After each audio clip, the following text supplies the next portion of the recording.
नमस्कार, मैं हूं पूजा सिंह। स्वागत है आप सभी का हमारे चैनल पर। दोस्तों, आज 4 जून और इस दिन का सभी को बेसब्री से इंतजार था।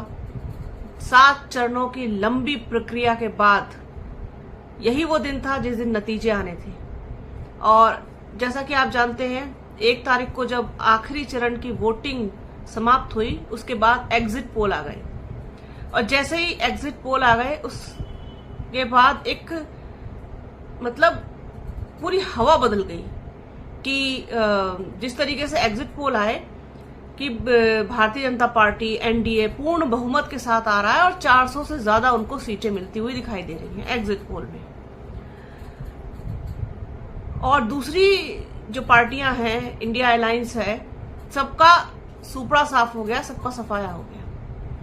ऐसे एग्जिट पोल आ गए, जिसके बाद शेयर मार्केट एकदम से ऊपर गया, बहुत जबरदस्त उसमें उछाल आया। उसके बाद 2 तारीख बीती, लोगों ने इस पर चर्चा की, बात की, तमाम लोगों ने डिबेट की, तमाम जो सोशल मीडिया हैंडल्स हैं, यूट्यूबर्स हैं, सबने अपने अपने तरीके से इसको डिफाइन किया कि ऐसा क्या वास्तव में होने जा रहा है, क्या एनडीए की इतनी बड़ी जीत होने जा रही है, क्या प्रधानमंत्री नरेंद्र मोदी का जादू चल गया एक बार फिर से, क्या राम मंदिर का मुद्दा चल गया, या फिर उन्होंने जिस तरीके से अपने भाषण दिए उसका असर दिखाई दिया, या फिर लाभार्थी जो वर्ग है उसने कहीं ना कहीं बहुत बड़ा खेल कर दिया। क्या कुछ हुआ, क्योंकि जिस तरीके से 7 चरण में चुनाव हुए, कोई इस बात को मानने को तैयार नहीं हो रहा था। फिर धीरे धीरे 3 तारीख आई, थोड़ा सा मामला शांत हुआ, थोड़ी चीजें बैलेंस हुई और सभी लोग ये कहने लगे अभी रुके रहिए, बहुत जल्दबाजी है, 4 तारीख का इंतजार कीजिए, ऐसा वैसा तमाम चीजें बातें होती रही। इसके बाद आखिरकार वो सुबह भी आ ही गई। एक लंबी काली रात के बाद एक उम्मीद भरी सुबह हम कह सकते हैं इसको। इस तरीके से अगर आप लोग ना देखें कृपया करके तो बहुत ठीक होगा कि जिस तरीके से आप लोग कमेंट्स कर रहे हैं कि तमाम चीजों को लेकर के, कि इंडिया अलायंस को लेके, कांग्रेस को लेकर के, समाजवादी पार्टी को लेकर के, बहुजन समाज पार्टी को लेकर के, जिस तरीके से आप कमेंट कर रहे हैं वो कहीं ना कहीं मुझे लगता है कि इस वक्त करना ठीक नहीं। क्योंकि देखिए, जिन हालातों में देश था और जिन हाथों में देश था, सबसे पहली जो प्राथमिकता थी वो इनसे हमें मुक्ति मिले, इनसे हमें छुटकारा मिले, इनसे हमें आजादी मिले। जिस तरीके का माहौल इन्होंने देश में बना दिया था, आप खुद देखिए ना। आप लोग पढ़े लिखे हैं, समझदार हैं, हर चीजों को जानते हैं, समझते हैं। रोजगार, महंगाई, संविधान, मुद्दे, तमाम चीजें, नफरत, ध्रुवीकरण, हिंदू मुसलमान, सब कुछ, क्या कुछ नहीं किया इन्होंने। तो आप लोग जब कमेंट्स करते हैं इस तरीके के, तो ये चीज सोचनी चाहिए। और सबका यही एक मकसद था इसमें, चाहे आप बसपा को ले लीजिए। बसपा सुप्रीमो मायावती ने अपनी तमाम रैलियों में जिस तरीके से भारतीय जनता पार्टी पर, प्रधानमंत्री नरेंद्र मोदी पर, उनकी नीतियों पर, उनकी पॉलिसीज पर सवाल उठाए और जनता से अपील की कि इनको सत्ता से बाहर करें, की ना अपील। अब वो एक अलग चीज है कि उनका उतना इम्पैक्ट नहीं पड़ पाया, उनका फैक्टर काम नहीं किया, जो भी कुछ रहा उस पर अलग से बात करने की जरूरत है और एनालिसिस भी करने की जरूरत है। अब इंडिया अलायंस का भी यही मकसद था, उसमें जितने भी तमाम दल थे सबका मकसद यही था। मैं देखिए चीजों को बहुत स्पष्ट रूप से, बिना किसी बहुत उसका राजनीतिकरण किए हुए देखने की आदी हूं। तो मुझे लगता है कि सबसे पहले इस जो पूरा वातावरण पूरा देश में बना दिया गया था इस तरीके का, उससे बाहर निकलने की जरूरत थी। और जनता ने इस बार जिस तरीके से चुनाव लड़ा वो काबिले तारीफ। साथ ही साथ उत्तर प्रदेश ने खास तौर पर कमाल करके दिखा दिया। कोई भी मानने को तैयार नहीं था कि इंडिया गठबंधन, जिसमें कांग्रेस और समाजवादी पार्टी साथ मिलकर के लड़ रहे हैं, ये 10, 12, 15 सीट से ज्यादा नहीं पा पाएंगे। कोई नहीं सोच सकता था कि ये गठबंधन 40+ सीटें लाने में कामयाब हो जाएगा। और इसका पूरा श्रेय जाता है जनता को। जनता ने मुद्दों पर चुनाव लड़ा, इसमें कोई शक नहीं। जनता के लिए मैं मानती हूं इस चीज को कि सबसे बड़ा मुद्दा बेरोजगारी, दूसरा सबसे बड़ा मुद्दा संविधान बचाना, तीसरा सबसे बड़ा मुद्दा महंगाई। इन मुद्दों पर चुनाव लड़ा गया, यूथ ने चुनाव लड़ा। बेरोजगारी, अग्निवीर, अग्निपथ और भर्ती रद्द होना, पेपर लीक हो जाना, इन सब मुद्दों पर चुनाव लड़ा।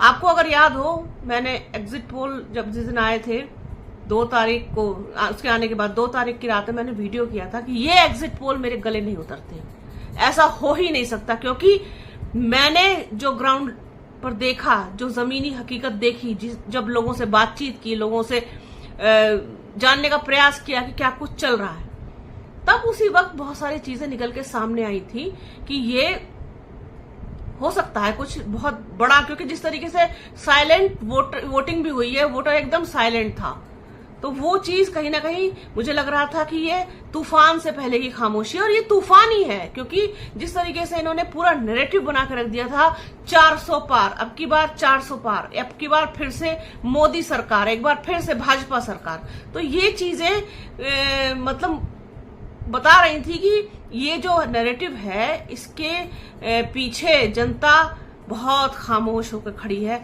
वो जवाब देना चाहती है वोट के जरिए, जो उसका सबसे मजबूत हथियार कह लीजिए, अधिकार कह लीजिए है, और उसने उसी हथियार का प्रयोग किया कि इनकी आज ये हालत है। सरकार किसी की भी बने, डजंट मैटर, उससे कोई फर्क नहीं पड़ता, लेकिन ये कहीं ना कहीं बहुत कमजोर हुए हैं।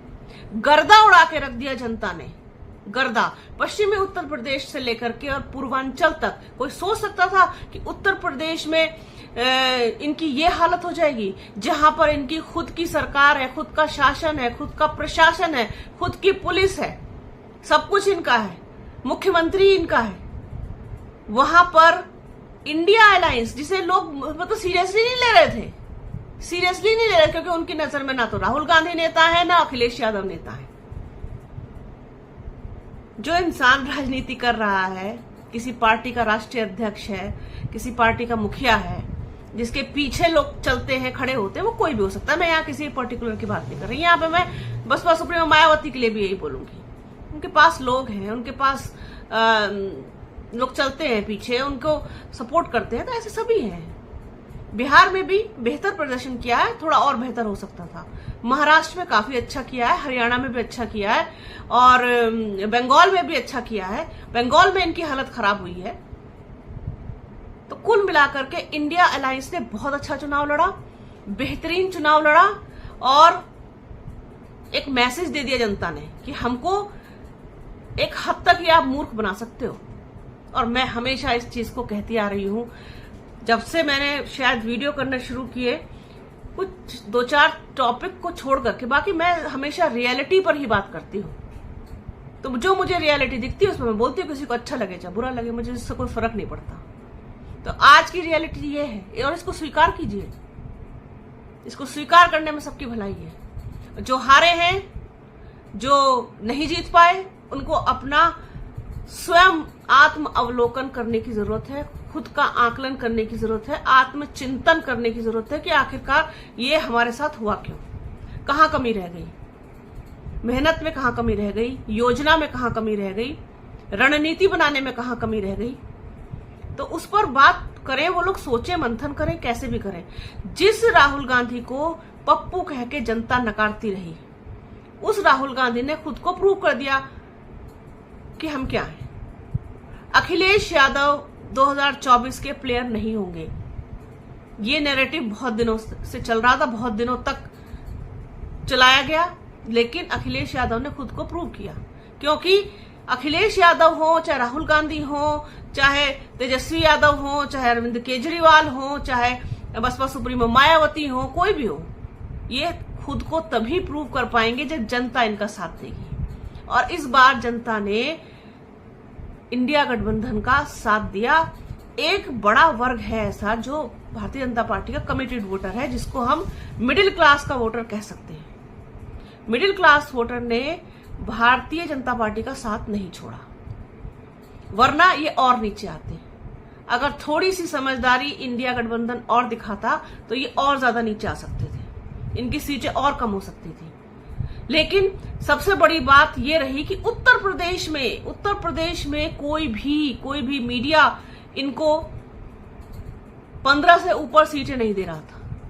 किसी भी कीमत पर इंडिया अलायंस को 15 से ज्यादा सीटें नहीं मिलेंगी। जब मैं ये वीडियो कर रही हूं तब तक 41 सीटें मिल चुकी थीं। 41 सीटें, 35 समाजवादी पार्टी को और 6 कांग्रेस को। कांग्रेस का इतना अच्छा प्रदर्शन, कमबैक कर लिया उसने उत्तर प्रदेश में।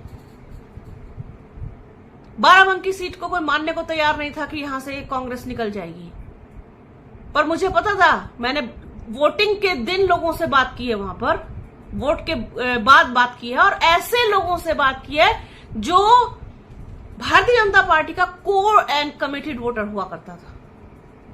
उनका साफ तौर पर कहना था कि यहां से कांग्रेस के प्रत्याशी को बहुत वोट मिला है। कोई सोच नहीं सकता था कि बाराबंकी जैसी सीट कांग्रेस के खाते में चली जाएगी। इलाहाबाद चला जाएगा कांग्रेस के खाते में। सहारनपुर, कोई इस बात को मानने को तैयार नहीं था कि यहां से इमरान मसूद जीत जाएंगे। लोग तो ये भी मानने को तैयार नहीं थे कि कैराना से इकरा हसन जीतेंगी, जीत गई। जब जनता साथ देती है, जब जनता जनादेश देती है, तब अच्छे सिकंदर बंदर बन जाते हैं, और अच्छे लोगों का किला ढहते हुए भी मैंने देखा है। तो जिस तरीके से भारतीय जनता पार्टी के किला ढहने की मैं शुरुआत कह सकती हूं, मैं ये नहीं कह सकती कल को क्या होने जा रहा है, क्योंकि अभी भी Bharatiya Janata party largest party है और उसको इनवाइट किया जा सकता है सरकार बनाने के लिए। अब देखते हैं कौन कौन कैसे उनके साथ जाते हैं, किस जोड़ तोड़ के साथ उनकी सरकार बनती है, या इंडिया गठबंधन क्या करने जा रहा है। ये जैसे ही कुछ अपडेट होगा वो हम आपके साथ जरूर से शेयर करेंगे। लेकिन मैं आज की बात कर रही हूं। भले ही इंडिया गठबंधन की सरकार ना बने, लेकिन उन्होंने अपनी मेहनत से, अपनी रणनीति से, अपनी सोशल इंजीनियरिंग से, जिसका बाद के चरणों में बहुत असर देखने को मिला, खासतौर पर 5वें, 6ठे और 7वें चरण में। पूर्वांचल में जबरदस्त सपोर्ट मिला, जबरदस्त वोट मिला है समाजवादी पार्टी को। अखिलेश यादव की सोशल इंजीनियरिंग काम कर गई, बस थोड़ी सी चूक उनसे कुछ 2-4 सीटों के लिए हो गई, जैसे कि मेरठ की सीट पर हार का कारण यही उनकी थोड़ी सी कहना चाहिए कि अज्ञानता कह लीजिए, या थोड़ा सा बचपना कह लीजिए, या क्या कह लीजिए, वरना यहां से भी वो अपनी सीट को निकाल सकते थे। कुल मिलाकर के बहुत बेहतर चुनाव लड़ा, जनता ने लड़ा, मुद्दों पर लड़ा, और भारतीय जनता पार्टी को आईना दिखा दिया, एनडीए को आईना दिखा दिया। गोदी मीडिया को आज गोदी मीडिया नजरें नहीं मिला पा रहा है। आज गोदी मीडिया राहुल गांधी की पर्सनैलिटी की तारीफ कर रहा है।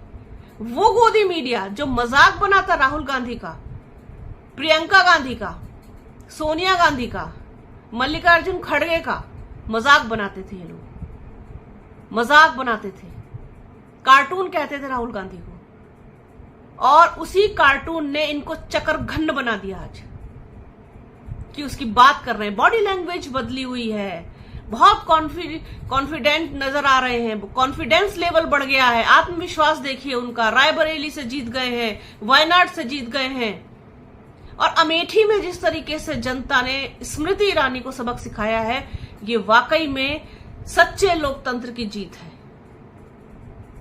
आप में से बहुत सारे लोग होंगे उधर से जो नहीं है, जो पश्चिम से है, या बहुत प्रोस्पेरिटी वाला इलाका पश्चिम उत्तर प्रदेश माना जाता है, वो लोग कभी जाके देखें अमेठी में, रायबरेली में, सुल्तानपुर में किस तरीके के हालात हैं वहां। तो वो जनता, जो अमेठी की जनता, जिसने ये बताया कि आप अपने झूठे वादों से, जुमलों से, और अपनी कहना चाहिए कि बहुत ही खराब नीतियों से हमें बहुत दिनों तक बेवकूफ नहीं बना सकते। अब समय आ गया है बदलाव का। तो जनता ने बता दिया, यूपी ने बड़ा खेल कर दिया, पूरी हवा बदल दी। आज सब चर्चा कर रहे हैं इंडिया गठबंधन की, कोई चर्चा नहीं कर रहा है एनडीए की या भारतीय जनता पार्टी की या प्रधानमंत्री नरेंद्र मोदी की। तो ये थी आज की बात जो आप लोगों के साथ में शेयर करनी थी कि जनता ने वास्तव में कमाल कर दिया। तो आगे कल क्या होगा वो भी अपडेट आप लोगों को देंगे। बने रहिए हमारे चैनल के साथ। हमारे चैनल को लाइक कीजिए, शेयर कीजिए, सब्सक्राइब कीजिए, बेल आइकन जरूर दबाइएगा। अपना और अपनों का बहुत ख्याल रखिए। जल्द मिलूंगी आपसे एक नए वीडियो में, एक नए मुद्दे के साथ, एक नई चर्चा में। तब तक के लिए जय हिंद।